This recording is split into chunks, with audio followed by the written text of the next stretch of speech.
دین کے اندر بات کر رہے ہیں تب یہ ہوتا ہے، مثالیں جب دی جاتی ہیں، جب آپ نے قرآن کی آیت حدیث پڑھ کے سنا دی سامنے والا اس حد تک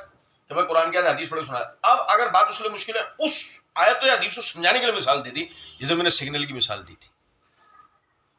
مثال جائز ہے لیکن اس سے پہلے آپ اس کو شرعی حکم پڑھ کے سناؤ، پھر وہ نہیں سمجھ میں آ رہا تو اس کو مثال دے دو۔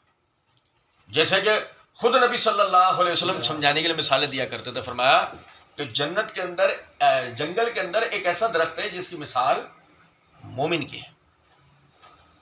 عبداللہ بن عمر رضی اللہ تعالیٰ عنہ کہتے ہیں 1 سیکنڈ کے 1000ویں حصے میں میرے دماغ کے اندر آیا وہ کھجور کا درخت ہے، لیکن میں اس لیے خاموش ہو گیا کہ مجلس کے اندر بڑے معمر حضرات تک بیٹھے ہوئے تھے مگر سب خاموش تھے، میں نے کہا کہیں بدتمیزی نہ ہو جائے، میں خاموش رہا۔ جب رسول اللہ صلی اللہ علیہ وسلم نے دیکھا تھوڑی دیر تک کہ سب خاموش ہے، کوئی جواب نہیں دے رہا تھا، آپ نے فرمایا وہ کھجور کا درخت ہے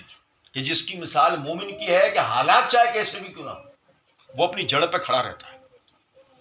وہ اپنی جڑ سے لگا کھڑا رہتا ہے، وہ اپنی جڑ نہیں چھوڑتا۔ تو مومن کی مثال بالکل ایسے ہے۔ اب آپ یہ دیکھیں گے جس طرح نبی صلی اللہ علیہ وسلم نے مثال سے بات سمجھائی اس طرح مثال ہم بھی دے سکتے ہیں، لیکن کب؟ جب ہم قرآن کی آیت یا حدیث بیان کرتے ہیں اس کو نہیں سمجھ میں آ رہی، اب مثال دے کر اس کو سمجھایا جائے۔